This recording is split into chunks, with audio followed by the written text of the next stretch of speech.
श्री कृष्ण का रहस्यमयी वरदान। धृतराष्ट्रपुर के निकट एक छोटा सा गांव था, नंदिकेशपुर। यह गांव शांति प्रिय था, लेकिन पिछले कुछ समय से वहां एक अजीब डर फैला हुआ था।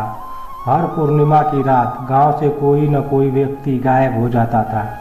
गांव वाले भयभीत थे, परंतु किसी को यह समझ नहीं आ रहा था कि यह रहस्य क्या है। गांव में सत्यजीत नामक एक युवक रहता था। वह निडर और सत्य का अनुयायी था। वह बचपन से श्री कृष्ण का परम भक्त था और जीवन में कुछ महान करने की इच्छा रखता था।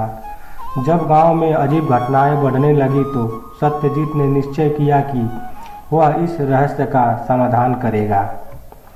रहस्यमयी जंगल की यात्रा। एक दिन वह गांव के बुजुर्ग आचार्य रुद्र के पास गया और पूछा, गुरुदेव, यह रहस्य क्या है? क्या कोई राक्षस गांव के लोगों को उठा ले जा रहा है?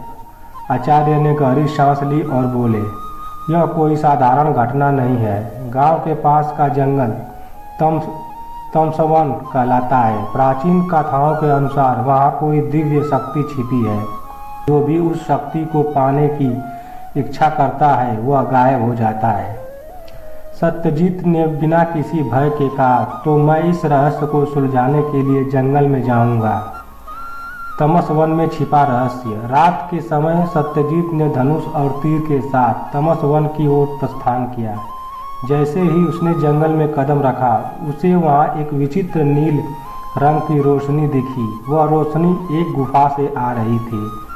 गुफा में प्रवेश करते ही उसने देखा एक विशालकाय शिला, जिसके चारों ओर संस्कृत में कुछ लिखा था। जैसे ही उसने उन शिलालेखों को पढ़ने की कोशिश की, हवा तेज चलने लगी और एक गहरी आवाज गूंजी, इस रहस्य को जानेगा उसका जीवन बदल जाएगा। अचानक शिला से एक तेज प्रकाश निकला और वहां से श्री कृष्ण प्रकट हो गए। सत्यजीत उनकी दिव्यता देखकर नतमस्तक हो गया। श्री कृष्ण मुस्कुराए और बोले, वत्स, तुमने अपने भय पर विजय पाई है, लेकिन क्या तुम इस रहस्य को जानने के लिए तैयार हो? सत्यजीत ने दृढ़ता से उत्तर दिया, प्रभु, मैं सत्य की खोज में आया हूँ, चाहे उसके लिए कोई भी परीक्षा देनी पड़े।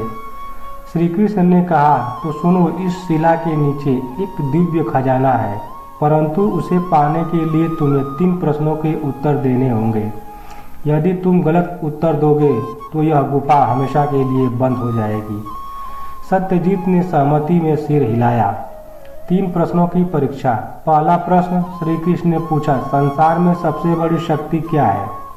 सत्यजीत ने कुछ क्षण सोचा और फिर उत्तर दिया, प्रेम, क्योंकि यह द्वेष को भी जीत सकता है।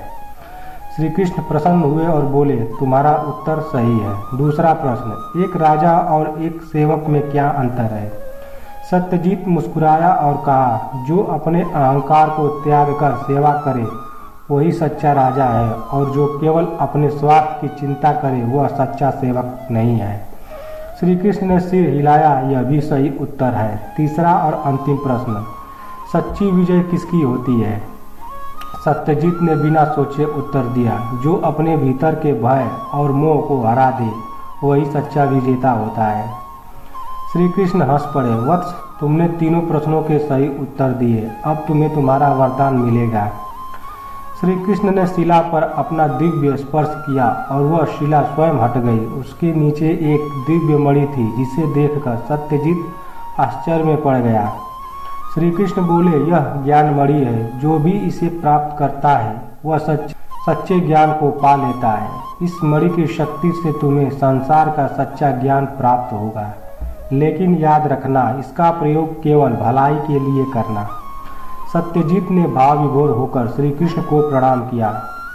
सत्यजीत गांव लौटा और ज्ञान मणि के प्रकाश से गांव का अंधकार दूर हो गया। अब कोई भी पूर्णिमा की रात को गायब नहीं हुआ। गांव वाले सत्यजीत को धर्मरक्षक के कहने लगे। समय के साथ सत्यजीत ने इस ज्ञान को कई लोगों को जीवन की सच्चाई सिखाई और उनके भय को दूर किया। सच्ची शक्ति बाहरी नहीं बल्कि भीतर की होती है। जो अपने भय और अहंकार को जीत लेता है वही सच्चा विजेता होता है। ज्ञान ही सबसे बड़ा खजाना है और उसका सही उपयोग ही हमारी असली परीक्षा है। जय श्री कृष्ण दोस्तों।